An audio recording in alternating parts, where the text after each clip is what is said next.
Hello everyone, I trust you're well. Today's movie is called Woman King. The African nation of Dahomey is in a difficult situation as a result of the Oyo Empire, a rival, collaborating with the Mahi to invade nearby towns and sell the prisoners to abolitionists in Europe.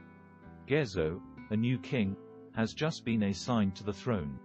Only these warriors currently stand between the mighty Oyo and the Dahomeans. The mighty Oyo have new weapons and horses, but the young king has his own terrifying weapon, an elite force of female warriors known as the Agojie, led by a general named Nanisca. The Agojie women with swords and spears suddenly appeared from the bushes and assaulted a small group of Mahi men who were huddled around a fire. A Mahi man is approached by the general, who informs him that they are looking for captive women from their tribe who were stolen by the Mahi and to be sold to the Europeans. The inmates were discovered as they were seated in one of the tents, despite the man's refusal to confess. They take their relatives, the Agojie women, who are being held as hostages, and return home to a standing ovation once the man is slain by daybreak. Navi's adoptive father is a very wealthy man for their tribe. He gives her to marriage, but she declines the proposal. The man becomes enraged and beats her. Navi is a girl with a boisterous personality, so she pushes the man, and he falls. He is deeply disappointed in her and decides to give her as gift to the Agojie squad. The girls live in the palace, train, and wait to join the Agojie squad. In the meantime, a detachment from the Oyo Empire arrives at the location where the Agojie detachment was last night. After finding the Mahi men's dead bodies, they conclude that the Agojie was responsible. At their subsequent meeting, King Gezo, General Nanisca, and other members of their retinue talked about the way forward. In the evening, General Nanisca accepts recruits into her squad and gives them the option of staying or leaving. Of all the recruits, only 2 leave. Cos Navi, our main character, neglected to wash this evening, her curator Agojie gave Navi the order to use the bathroom. The following days of training demonstrate how Navi consistently falls behind her teammates and gripes about something. At one of the trainings, she exhibits sympathy for men and flirts with them, which is strictly forbidden in Agojie because they are required to keep a celibate dinner or remain chaste at one of the trainings. When the general hears this, she handles her the sword and gives the order to cut off the mannequin's head, but Navi can't even lift this heavy sword and properly cut. In a different training session, Navi makes a joke about Agojie that gets everyone to laugh. Nanisca corrects Navi after she fully owns up to her mistakes, but if you can call it that, why does she get punished? General Nanisca has the same nightmare every time she tries to go to sleep. She sees a jungle-dwelling beast in her dream, but she is unable to see it. Amenza, a friend, asks her to make a nut prediction during the divination. Amenza says that Nanisca's past will catch up with her. Amenza also insists that Nanisca make an offering to the spirits. As Nanisca approached the altar, she heard the sound of a stick being struck. She then learns that Navi is covertly training for the next day, when Oyo messengers present themselves to the king with a tribute. One of the couriers turns out to be the new general, liberates, and when Nanisca sees him, she recognizes her former attacker, the man who previously caught her and repeatedly sexually assaulted her for days. Although the monarch donates to the general, Luba alleges that the Agojie killed his men and abducted his slaves, and as a result, he is seeking recompense from 40 Agojie women for prostitution.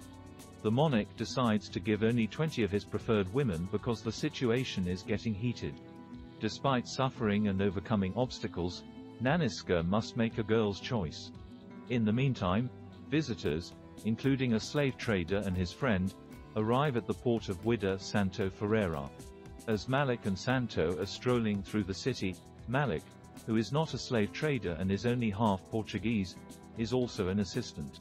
A battle between General Luba and Nanisca squad breaks out as Agojie's squad and Luba aid are exchanging gifts from the king. However, the Oyo were not expecting this gift, which was the several heads of Oyo soldiers. Navi approaches to save Nanisca, cuts the rope, and locks the gate, allowing Nanisca and Navi to flee. Despite the fact that Navi protected her, She reprimands Navi for deviating from the plan and fleeing. However, we now know that Nanisca disobeyed the plan and that the king did not command her to murder Oyo. Nanisca wants to end the slave trade and suggests as an alternative that human goods be replaced with palm oil. Although the king was not opposed, Nanisca had to show that they could produce palm oil, which Nanisca later proves. Malik came onto Navi during one of the campaigns, and as he was swimming, she stole his belongings. However, at the beginning of the conversation, they understand each other, and Navi gives him back his clothes, so there is a spark between them. The next scene shows the slave traders Santo and Malik meeting King Gezo. They arrived on business, but the Agojie recruit ceremony is about to start. King Gezo declares his intention to stop dealing in human beings to the slave trader and that there will be no more agreements to traffic people. Before being accepted into the Agojie squad, recruits must successfully complete Agojie's last test. The first challenge, when they must pass through the thorn bush, is where the test starts.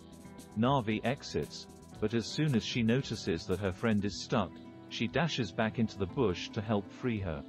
Thus, Navi is the first to succeed on the test. While tending to her injuries, the king personally presents her with a goblin sword. As General Nanisca approaches Navi to offer her appreciation, Nanisca examines her wounds and unintentionally finds a strange foreign body under her skin. That Navi's paternity wasn't by blood. Nanisca appeared to be struck by lightning and revealed that she is from an orphanage. After becoming uneasy, Nanisca leaves. She contacts Amenza, a friend, and begins questioning her. It appears that when Nanisca gave birth to a child, she was unable to keep it.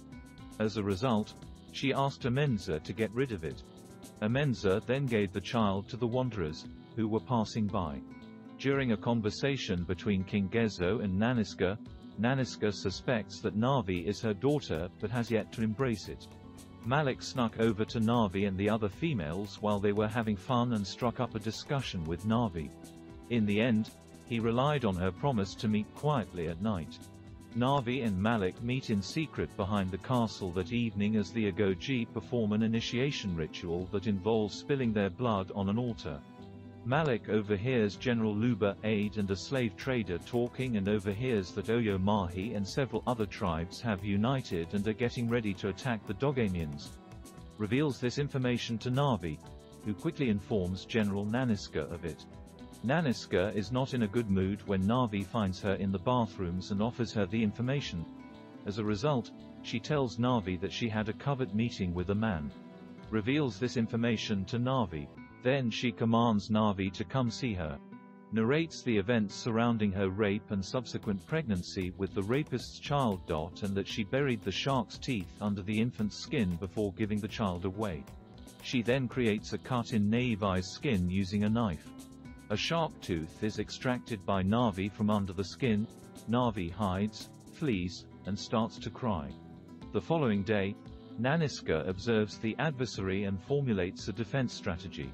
Here she devises a scheme to use gunpowder to construct a trap for the adversary. They prepare for the enemy's arrival at daybreak and then engage in combat. Nanisca grabs a torch and lights the gunpowder as they get close to the Oyo camp, which is situated directly where the Agojie trap was set. As the fire grows, the traps detonate. They are caught off guard when the Oyo horses flee.